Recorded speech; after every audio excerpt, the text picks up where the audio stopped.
This project was part of a larger one. For this client, we organized 8 closets, the kitchen, the basement, and the garage. During the free consultation, we created a high-level plan for each closet, deciding ahead of time what each space would hold. This room was going to keep its function as a home office, and our suggestion was to make the closet a dedicated storage area for travel bags and accessories, given that our client had a big collection. Although the closet was our focus, we started to tackle the floor first to make room for whatever would come out of the closet. If you look closely, you'll notice that these boxes held a wide mix of items, from old mail, clothes, shoes, to cable, cords, and electronics. For me, that's often a sign that someone likes their home tidy, but they're not quite sure where certain things should go yet. So they hide them away in a box to deal with it later. And the bigger the house is, or the more closets there are, the more likely they are to forget that these items even exist behind closed doors. And this happens to everyone. Don't tell me it doesn't happen to you. It's only when we open the door again to put another box in and there's no more room, the problem starts to actually become visual because it gets out of the closet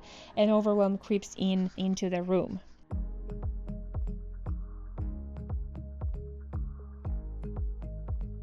Once the boxes on the floor were decluttered, I quickly reset the room. There are a few reasons why I like to do this. Number 1, it keeps the visual clutter down and reduces visual overwhelm. 2, it helps us clearly see the categories that need detail sorting later. 3, by grouping the empty containers together, it gives us a psychological boost. It's like saying, look at how much we've accomplished today. And 4, it makes room for the next items we're going to sort without turning the room into a tripping hazard. Next, we moved on to the closet and continued with the same process. As we worked through the boxes, it became clear which items would stay in this room and which would be relocated elsewhere. As we were progressing with decluttering, I started to group together obvious categories like fabrics, paper, and accessories. I keep this action invisible to the client, and I only do this when I'm confident it won't disrupt our overall flow. At this stage, decision making can already feel overwhelming, so the goal is to keep the process as simple as possible.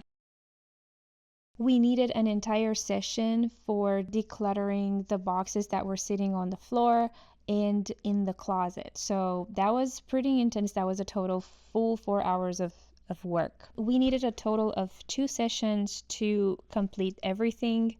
In the end, the only items that stayed here were office supplies, medals, diplomas and trophies, travel bags and travel accessories, cables and cords.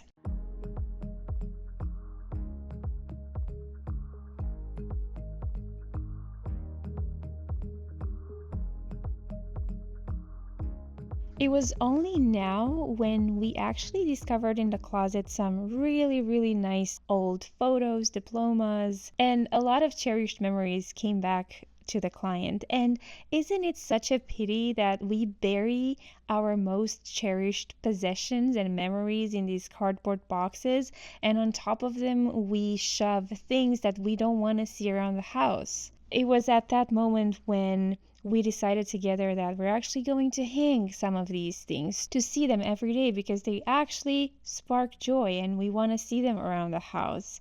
And this is the beauty of actually organizing your home or your closet and finally getting rid of the things that you're tired of seeing around the house and accumulating everything in clutter catchers. This was the second session, and I worked entirely on my own without the client being present.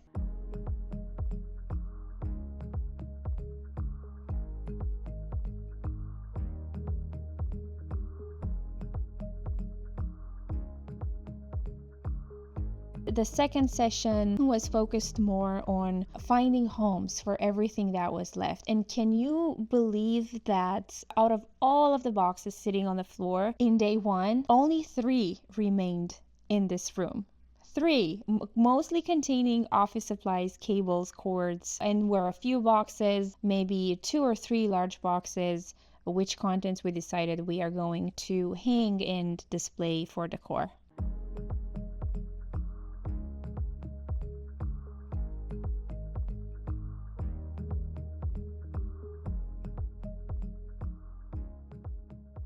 It was also around this time when I realized that to fit the remaining items properly in this room, I would need to reorganize a few cabinets. This indeed turned into an entire room transformation. It wasn't just a closet, obviously. I ended up organizing pretty much all of the cabinets inside the room besides the closet. This was one of these projects where the more progress we made, the more we realized we had to do. But the outcome was so good that I kept going uninterrupted.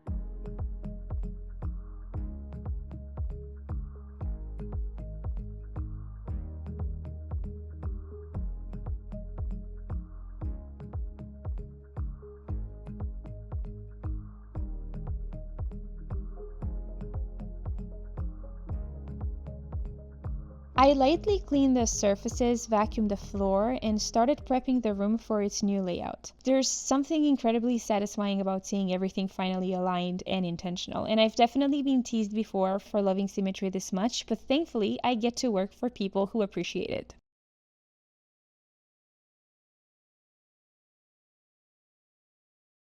To clear the space in front of the closet, I moved this large cabinet to another corner of the room where it wouldn't be in the way. And yes, I had discussed this and approved with the client beforehand.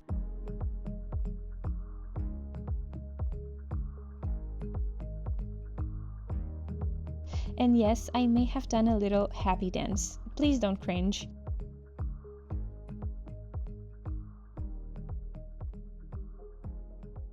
And when you think the project is done, there's almost always something else that comes up. There's always a loose end. There's always a little bit of thing that needs to be done. It's like when you're washing the dishes at the sink and then you think you're done and you turn around and there's a giant pot in which you cook that's sitting on the stove. I removed the rest of the boxes that didn't belong in this room. As I mentioned, this was part of a larger project, so we moved the items to the rooms that we knew we were going to organize next.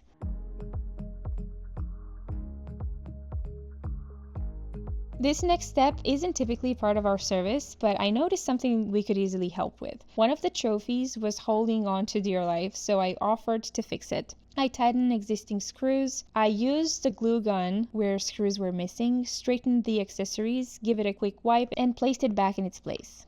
Sometimes it's the small details that make the space feel complete.